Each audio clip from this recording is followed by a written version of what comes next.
going to be a really helpful document for our city, but they didn't take into consideration our student population as well too. So it's missing from that plan, unfortunately. So, Mr. Lopez, your thoughts on housing affordability? Yes, I think one of the most effective tools that we have as a city council, and I've seen it being used in my time at city council, is zoning, right? And unfortunately, we do have a lot of the not in my backyard type of mentality that is everywhere, not just here in Logan, in the entire valley, in the entire state. A few years ago, I got to attend the One Utah Summit, where that was kind of part of the big message of saying we need to be better at articulating why that is so damaging, trying to tackle housing affordability. And then the other part that is continues to be missing is that middle housing, the not the starter home, not the higher end home, but the middle housing, because what ends up happening is that because there is not enough of that supply, the starter homes become kind of the middle housing for some people. And so it's missing. It's part of our problem. I think we need to be more flexible with how we're using zoning, and just be better at kind of communicating what the benefits are, so that people that are feeling threatened by either a multifamily housing development or a smaller single family housing development doesn't affect them in the negative way that they perceive could affect them. what do you mean by flexible, though? What needs to be more flexible? What do you mean? Well, one of the things has happened in the recent past is that plan development overlay that has given us the opportunity to look at big parcels of land and think a little bit more creatively to maximize its use. And Go ahead, please finish the thought. The chime is there to kind of help us know that we can finish the thought. But please do finish what you were saying. I don't want to cut you all off. the plan development Discussion. I like that. Yeah, the plan development overlay is allowing us to look at something beyond what was intended to be used. The plan might have looked at, and we get to hear a proposal that is more developed than just saying, I want to build 100 multifamily units, because then we're able to look at something and be like, okay, well, if a portion could be an MR9 or an MR12, but then another portion could be an NR6, 6 units per acre. I think, in my opinion, to maximize the use of the land. So just to clarify as well for people in the audience, and Brian, Melissa, we'll make sure you guys have plenty of time to weigh in on this issue as well. The MR9 is something where you can consider it a greater level of detail, if I understand correctly, because that zone is not put in place until the council puts it there. It's a density. Yeah. Is that laid in advance of a plan being brought to the council, or do they bring a plan? Both. I would say both. Do you want? Yeah. I was saying, do you want to answer, or do you want me to answer? Melissa, go. Why don't you go ahead and share a My thought about how you experience. My experience would be in in the neighborhood, for What If neighborhood is we made a plan for our neighborhood. We have zones in our neighborhood, and so some of them are in NR4, some are in our neighborhood, and so some of them are in NR4, some are NR9, some are more, some are less. Explain these. So NR4 means you can put 4 houses per acre. 9 means you can put 9 per acre. 15 means you can do 15 per acre. So we have that mix, and when we made the plan, we were kind of specific in that we wanted to keep it as those zones, and so that's where developers will come in and they go, okay, well, therefore, but I want to make it an NR6 so I can provide a little bit more, a variety to my housing, things like that. And so that's why I say both, because it's there, but then can also. I want you. I appreciate you engaging in that question. I want to make sure you get a full chance to share other ideas and thoughts that you'd like to. Ms. Dahle as well. Please go ahead and take a couple minutes to And share. I mean, I agree with what has been said. A lot of it is with our students, you know, and getting more student housing. Take a couple minutes to And share. I mean, I agree with what has been said. A lot of it is with our students, you know, and getting more student housing available. We also need to look at the trends of society. Maybe people aren't wanting big yards for their houses nowadays. And so let's look at building up. I love the mountains and we love to see the mountains. So maybe not super high, but I think it's a concern in developments that move up. You see that in bigger cities, and why can't that? And also provide, it helps alleviate traffic throughout the city as well, because you can build those high-rise apartments, you know, not even, I don't want to call them high-rise because I'm not thinking high-rise, but build them close to your necessary stores like grocery stores and things like that. And so it can help alleviate that traffic. So the conference I was just at, Mhm. Clearfield has a problem because they are built Mhm. completely. They have no more property. They are surrounded.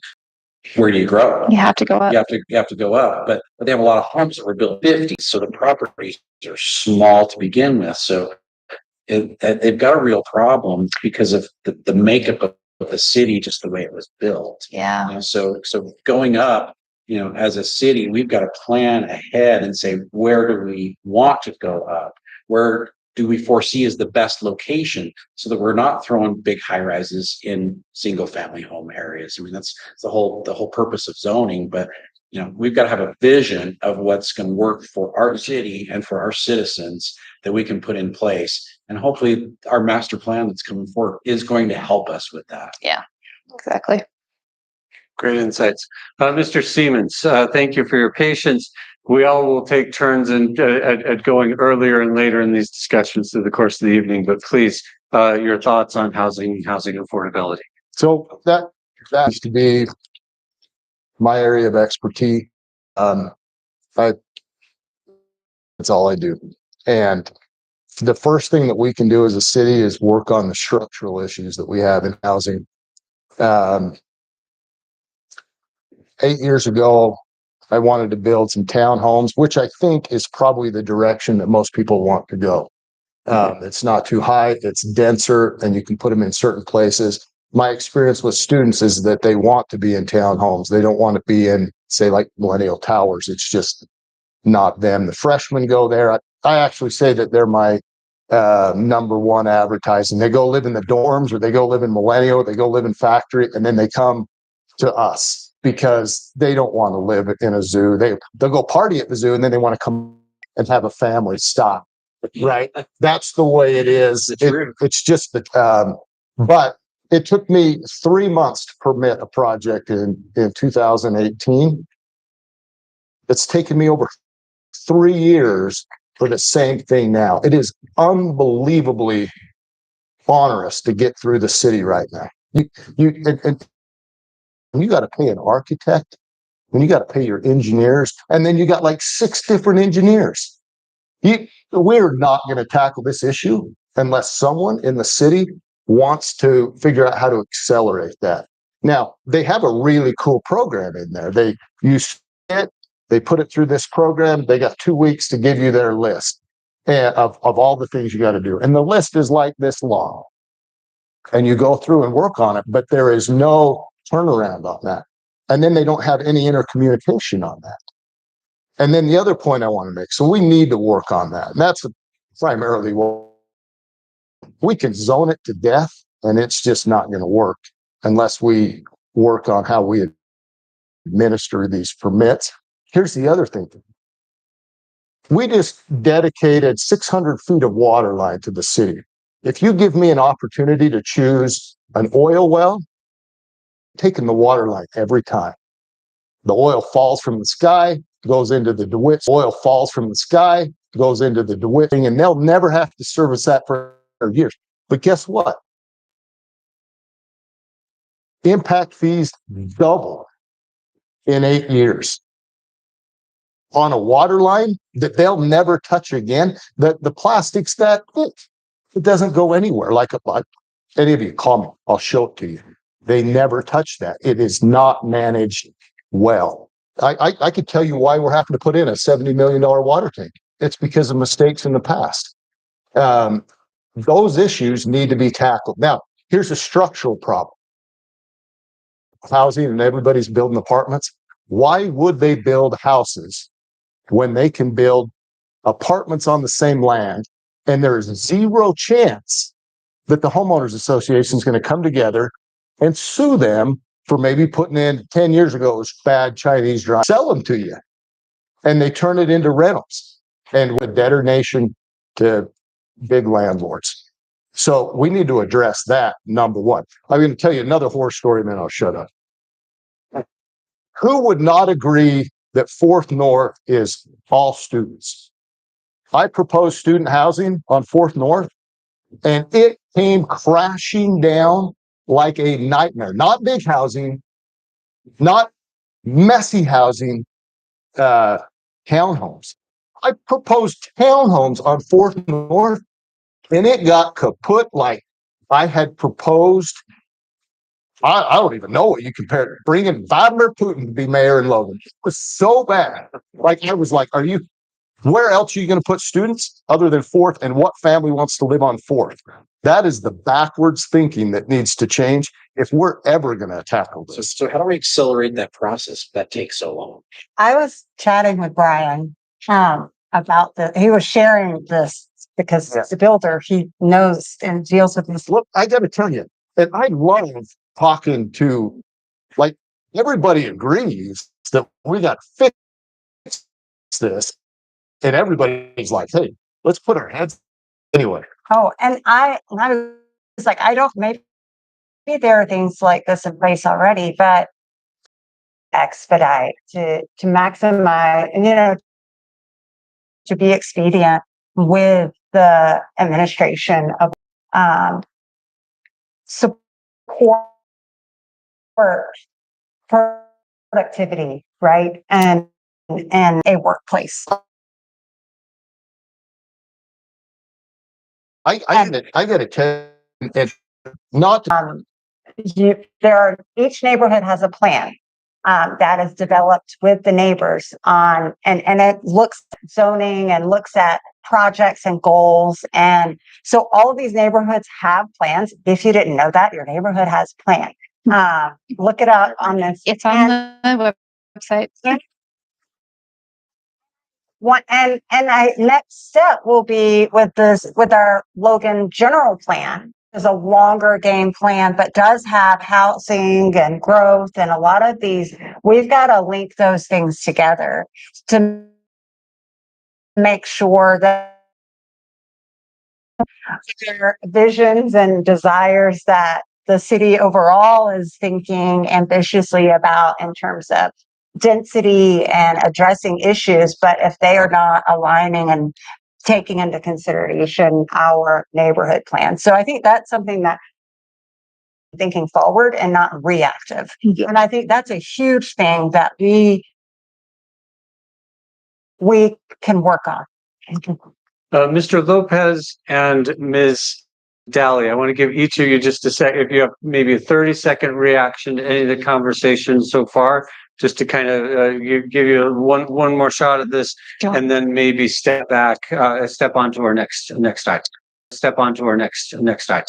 Or if you meant to say like this, but the idea that all students want to live in townhomes.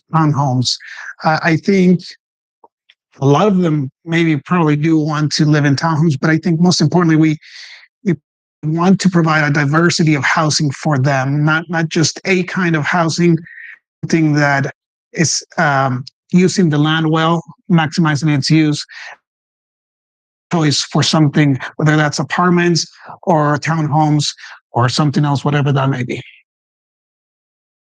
Well, we do, and provides. The kids after a year or two really don't like those. A lot of them they can't cook in. They don't do a very good job of cleaning them. They walk 1.5 miles to park on them. They hear people all night long running up and down. They hear people all night long running up and down their hallways. So they think they want to live in the party. That's what I was referring to. So we have that. then we have like Millennial, and we made a huge mistake a few years ago where we let, you know why that's so big? Because they let them cut the parking in half. And can you imagine the money you could make if you only had to park half the people? You could double the size of your buildings and park half of them. I don't know, but now they got to walk like 3 blocks to park in a gravel parking lot. But I mean, we have a lot of diversity. Diversity isn't the issue. It's the saying we need more of it, and we need to decide where we want to put it.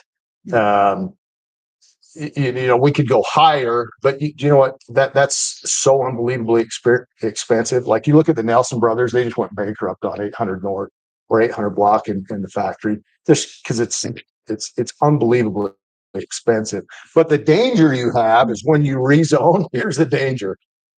I wanted to say something to Mark. Oh, I'm on Melissa's time. Sorry. Yes. Melissa will get her time, I'm sure. I wanted to say something to Mark. Oh, I'm on Melissa's time. Sorry. Yes. Melissa will get her time, I'm sure. Sorry. Sorry. I don't know if I have much. I'm sorry. I'm sorry. It's okay. And I'm not a builder, but I know when we build our house, they told us it's actually cheaper to go up. So I'm curious to know why it's more expensive to go up. Well, you build a house or a townhouse, but once you pass that, then you have to meet all the commercial code. Oh, okay. And like you got a fire sprinkler, you got Okay, so that's what's minimums, you got elevators, and Grass, all kinds of it's fun unbelievable. And then you just think of the engineering costs of, you know, the taller you go, the structure of it, right? Yeah.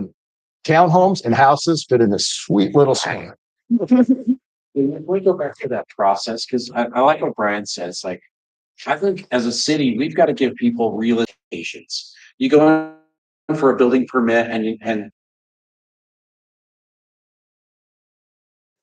4 months, you know, when you're a month is short, but maybe 4 is actually pretty quick. Yep. You know, you've got to give reasonable expectations up front so they know this process is going to take you 6 months.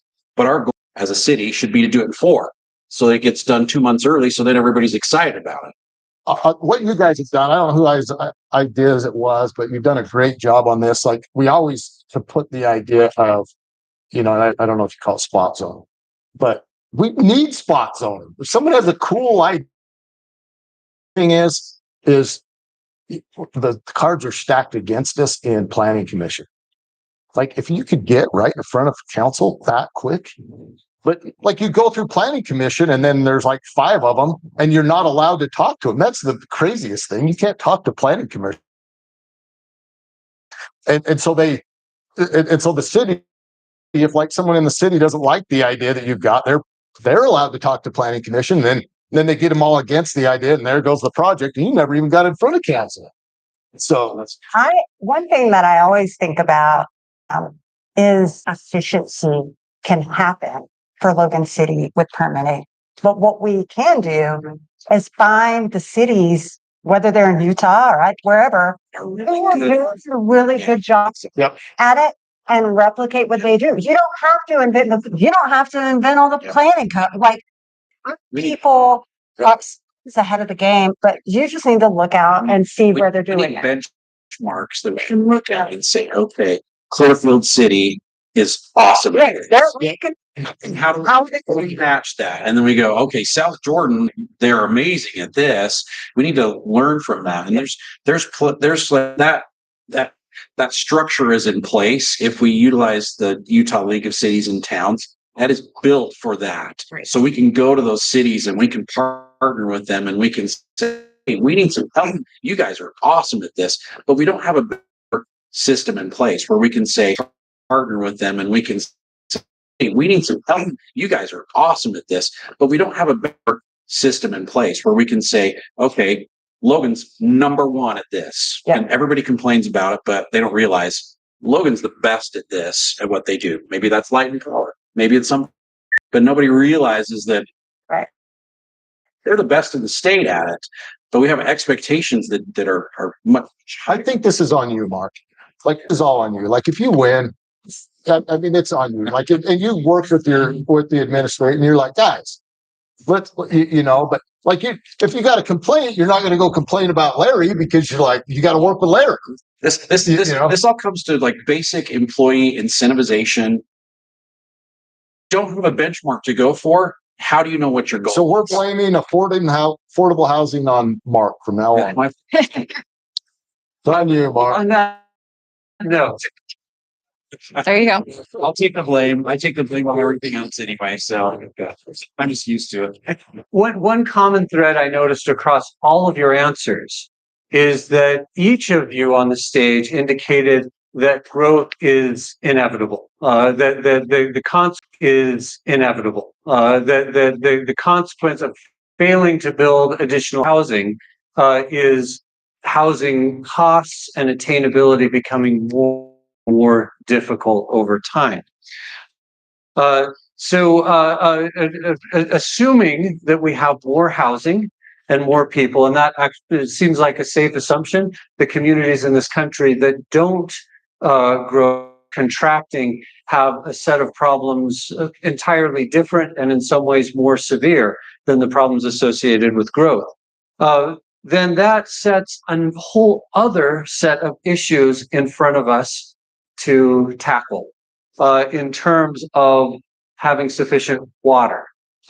Speaking with an individual who works in economic development at the county-wide level and across the northern Utah region, it indicated that there are businesses who won't come to Cache Valley anywhere in the valley right now because they have power needs that cannot be met in Cache Valley. And then there's road infrastructure. So all wrapped up in one question that will be easily answered and all problems solved in 120 seconds. Like that. What needs to be the priorities and planning processes for Logan to meet the infrastructure needs that come with the growth that we all acknowledge is going on? Ms. Lee-Koven, we're going to have you start first. Yes. You don't feel an obligation to solve all problems. Give us some ideas and thoughts. We'll work down. We can dialogue about each other's discussions and we can add ideas on the way. Please go ahead. I definitely feel like this is something I'd love to hear both what Mark and Ernesto think, having been in city council and really immersed in this deep of resources. So there is, which there is from a city standpoint, trying to anticipate that growth and stay ahead of it relative to power and water. And there have been some contentious conversations over the past. Both of those things. Yeah, related to both of these because the city's trying to anticipate and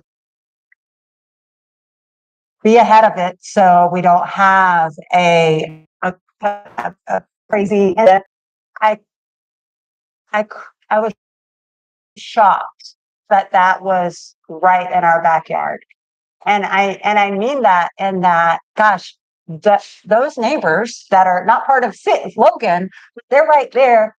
What would have happened at that? This is easy to achieve, and I think that there's got to be a lot of experts weighing in on this. And I am neither a water or a power expert, and I've done a lot of listening. And I think relative to the power, really that came down to feelings about can hold on and sort of and buy from the market, as I think collective. I'll stop there. There's so much more. Mr. Lopez. And make your decisions to address those and listen, right, to our own plans. Sometimes we make great plans, spend hundreds, thousands of hours and dollars at making great plans with the best intentions, but then we somehow decide to go in a different direction. And so I think it'll be important that as we get a clear picture of what the limits are of our finite resources like water, that we make wise decisions that will set us up well for the future, for the community, because we don't want life for everyone here to change. And so if I'm on the city council, I would advocate for that, of course. What people don't realize is Logan is envied by every community in the state because of the water that we have. The water source that we have is one of the best reliable water sources in the state. And when we do that water line down Canyon Road, which nobody likes, but once we do that, that will fix our water problems for 50 years. Every growth that we could potentially foresee, every shortfall that we have in the city right now, places in the city where water is not good, it's going to improve all of those. So this is a huge project to like put us in position for 50 years that this will take care of every problem that we've identified in the city. Do we want to talk about that, or is that just one? What? Yes. I'd love to talk about that. Give me a minute before we get there.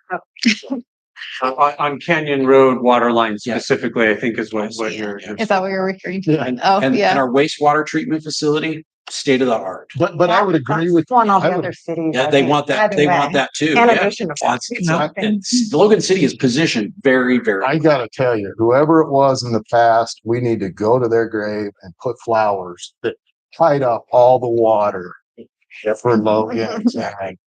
I don't know what you call them, whatever. The foresight was. Yes. to not talk too much about how much water. Help everybody to know and to start moving here. I bet I hush.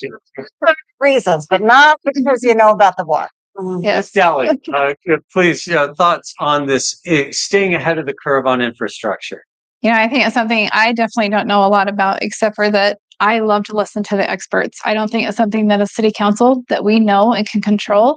But if we listen to those experts as they come in, then we can get better ideas and ways to move forward. I think it's our responsibility to, provide a future for our children and everyone else in this valley that will be sustainable. Something that they can feel comfortable with and feel like they're going to have a clean community, in the future as well. And so personally, we know those, resources are finite. I know there are plans. I know we have a water plan. I know we have, an electrical plan or power plan. I would like to see the power plan be a little bit more diverse, besides just being, water or whatever. I think we can look into other options and, solar and other plans. And so I'm willing to look and listen and to see what needs to happen. Thank you. Mr. Seamons, please. I'm gonna pass on that. You guys heard me ramble like water's good. We need to go find Powell's, and I think I love the Power guys. They're gonna find it. We're gonna find it. I don't think anyone actually here is worried about us finding the power. We need to find it. They're like, go find the power, but I don't need to talk about it. Got you. Okay. Maybe a couple 30-second follow-ups, Ms. Lee-Koven and Mr. Lopez. I would also say that we have an amazing opportunity at improving our conservation efforts, both for water and for power.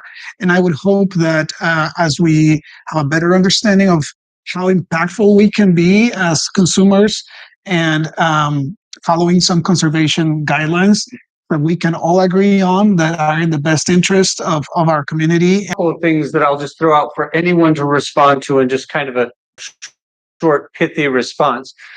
Is there a dichotomy between saying conservation has to be the strategy or generation of new resources is the strategy, or is this an all of the above strategy for you? What are your thoughts there? I think it's a diversity of, anytime you have a diverse portfolio that is looking both forward and trying to be, 50 years forward, 10 years forward, et cetera, I think that's the smartest way to go. In terms of, just to piggyback, one of the things I wanted to add related to conservation also, and it's in the general plan, I'll say this but I had reached out to Parks and Rec a while ago to ask, with some of what kind of sprinkler systems are we using?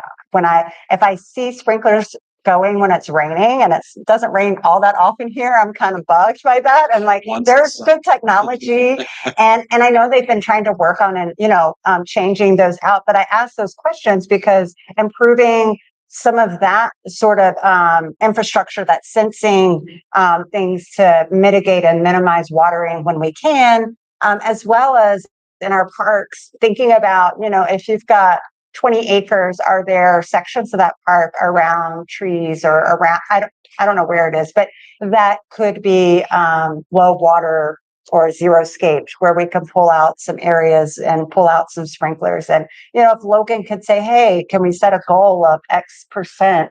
And people agree on it, and obviously get those neighbors involved, so we're not pulling grass up and they're like, that's where we play this game or whatever, and work with the neighborhood plans. I think those are ways. Flip the strip is one, an incentive plan we've talked about in our neighborhood and tried to get going. So there's things like that we can also consider. Great. One other thing I'll throw out, maybe if anyone has a quick response, this may be a little bit, I'm putting on my nerdy professor hat. The state legislature in our 2025 legislative session passed a piece of legislation that requires cities to adopt tiered water rates and to adopt at least one conservation measure as part of their community's water plan. Anyone want to throw something out there that you would suggest? Logan may already meet the standard, by the way, with things that are in place. Anything you'd want to throw out there that you would recommend? Not necessarily you're saying this has to be done, but something worth looking into. Mr. Seamons.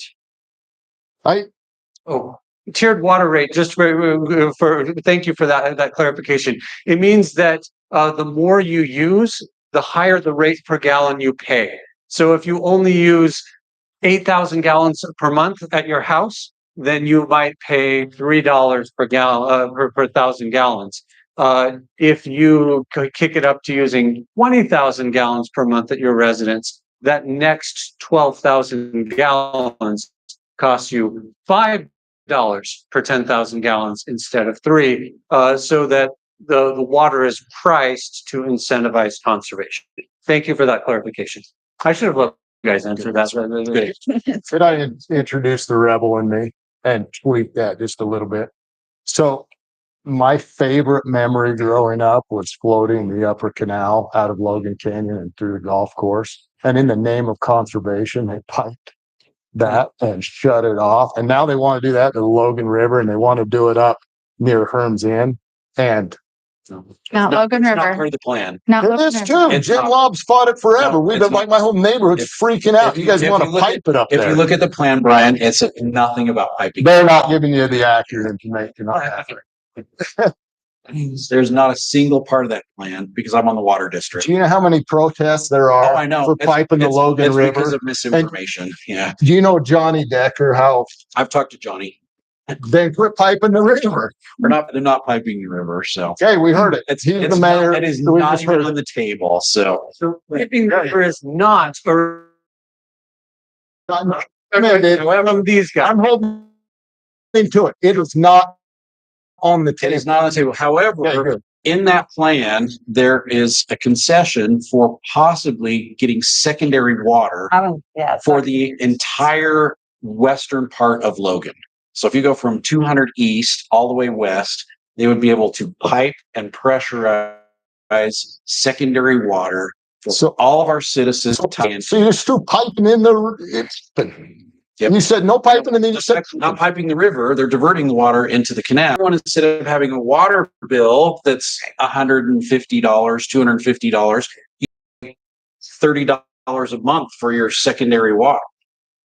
Yeah, secondary water's in the plan. Secondary water is the plan. Yeah. Yeah.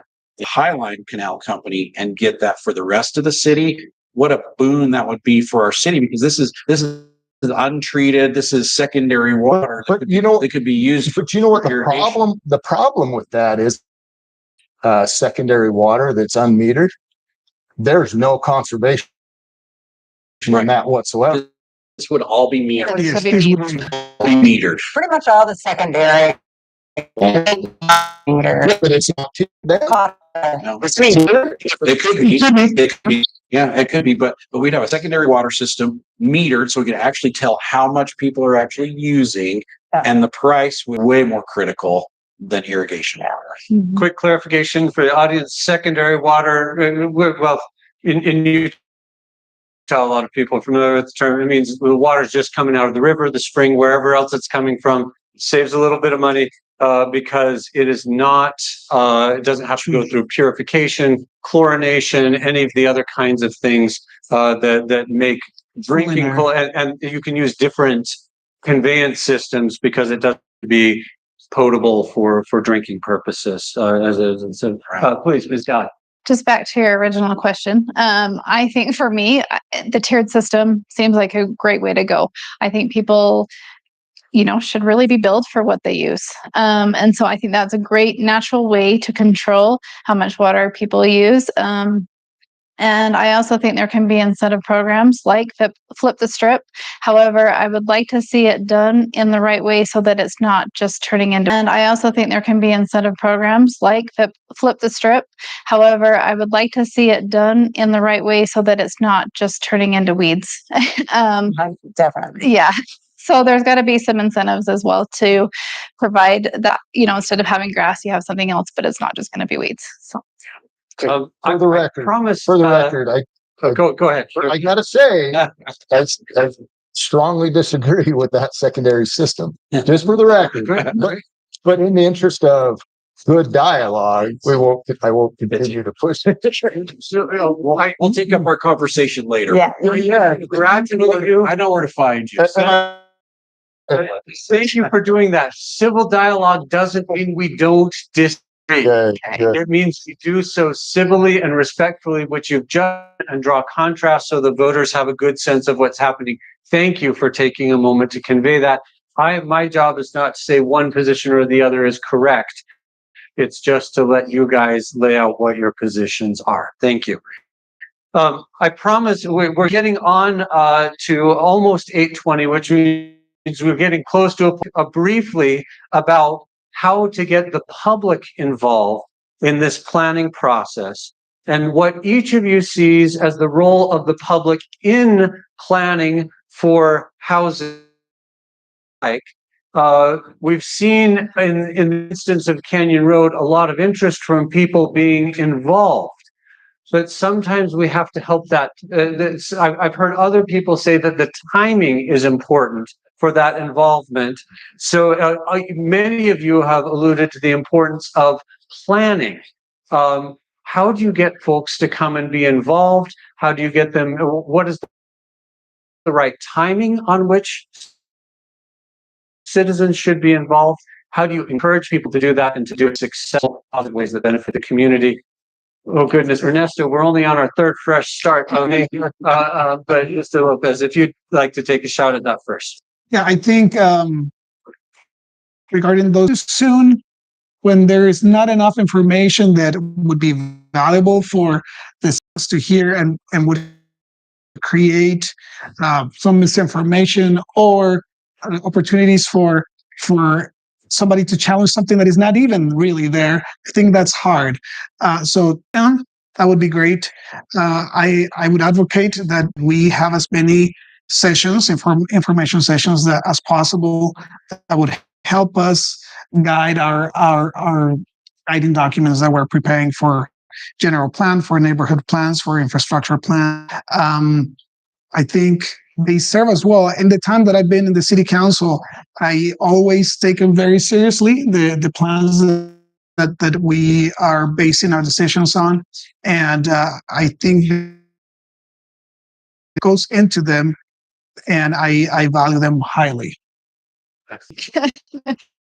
The slogan, got it. Yes. Okay. Should be. That's the point, right? My whole thing is communication. I mean, I think a lot of the citizens within our city are frustrated. I know there's a fine line of bringing it out too early, but I also think our community has a lot to say. And I think it's good to open it up and get their feedback as well. In the beginning stages of the planning, because then you can take that feedback and then hopefully guide you, in a certain direction. I know they do that with UDOT. I've been on committees with them where they've talked about a corridor, going along the east side. And they're like, just think outside the box. Think of anything possible and then let's narrow it down. And I don't think that's a bad way to go. And so my goal would be to listen to everybody, provide a way. I think we need a PR person in the city that knows how to bring people out and talk to them. I think surveys are great. However, I think surveys can be leading. Do you want to be the PR person, Josh? But I do think surveys can be misleading, and I, think again they should be structured in a way that we can get true feedback and information from our community. I think Mark remembers we've actually kind of discussed a little bit like maybe there is a need for a PR person in the city. Yes. Yeah. And so When I chaired the Hillcrest neighborhood, I asked the city to subscribe for, it costs probably $50 a month for the city to for a newsletter and email software so that all of the neighborhoods and the mayor's office can build email lists and start communicating with our neighbors, because communication was the main reason I offered to get involved with the Hillcrest neighborhood. And I think I made headway. There's still a lot more to be done there. Only so many people are going to sign up for an email, but I felt like that was something. Everyone, we get a lot of our information in the Herald Journal. And this is really interesting. When I moved to Logan 12 years ago, someone said, "Oh, they're going to do a story in the Herald Journal, with your job." And I was like, "Oh," and I was like, "People read the paper here?" And I was, "Oh my gosh." And they sure do. And so, but to your point about a PR person, it should, it's incumbent upon the Herald Journal journalists to be following, which is their job. But when you have a PR person, they're also out there thinking about what is the message and the information that we should be sharing. And you can sometimes get ahead of that. And so I think those are all good points. Mr. Seamons, let's give Brian some. I just want to make a point. 100% of the time when we bump into a problem, it's always. I feel like they've made the decision without me. And so to the point that, we don't want to get them involved because they're not smart enough to make their own decisions or to be involved no, with me, you're going to know. And there's not going to be any backrooms deals. Hey, we all got together and made a deal and left you out of it. Now we're going through the motions and the public notices so that, to cover our backs legally. It won't happen. You're going to know. And I don't care if someone yells day one, like not all you guys are probably smarter than me. Like, it's not changed my ability to make a decision, having everyone involved right at the beginning. That's just not accurate in my mind. But how early is the right time? There's not too early. I don't think there's There's not too too early. Hey, I'm thinking about spending $140 million your dollars on a new water tank and pumping it down the thing, and we're already done it. Now we'll hold it. Now, example, because the city went to the neighbors before we even hit 10% planning with the Canyon Road. maybe you should have gone in the beginning. What about that was the beginning. my good friend that sent me an email tonight, and he talked to everyone on the council about the rec center deal, and he's like, they made up their mind, and not one of them responded, including you. I responded to every single person that emailed me about the rec center. Just telling you, I don't mean to attack. I'm making the point. You're attacked. Don't forget to vote.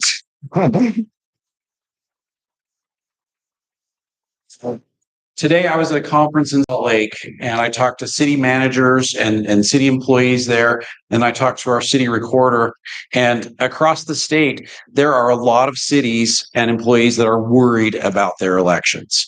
They are concerned about some of the people that are running and that might be elected, and how much disruption and how much contention there is going to be in their city. It is a concern.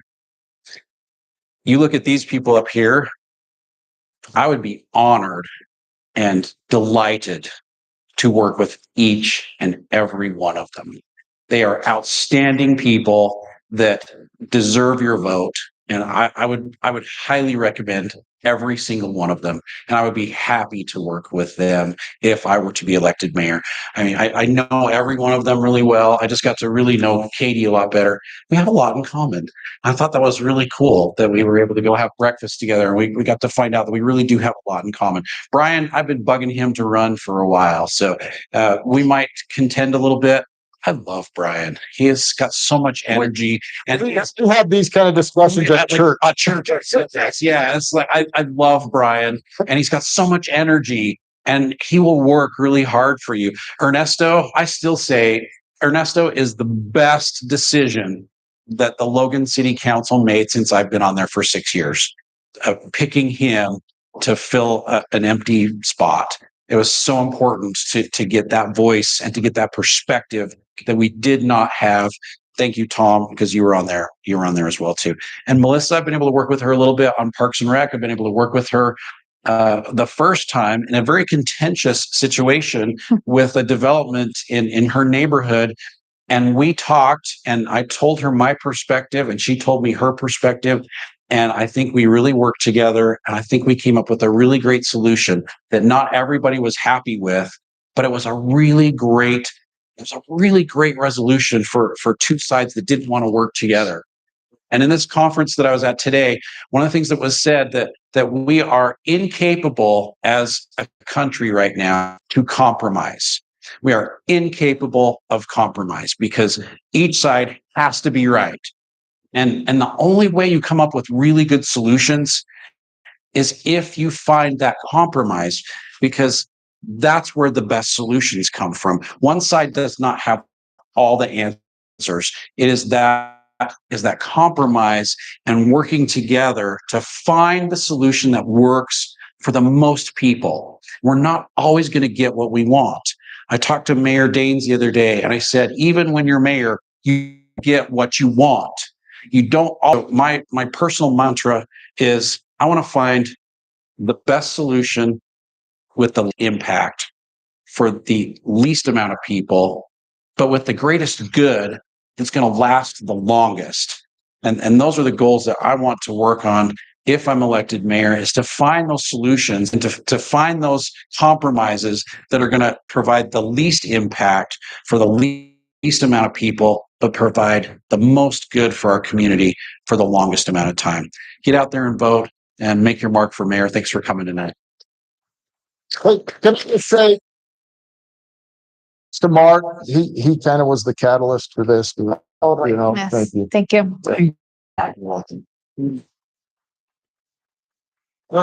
That's a wrap this evening. There is much more to learn and discuss, but it's been a good evening. Thank you again to the folks at the Utah Theater for providing the facility. A huge thanks to the chief. It's been a good evening. Thank you again to the folks at the Utah Theater for providing the facility. A huge thanks to thank you to the candidates for being part of this.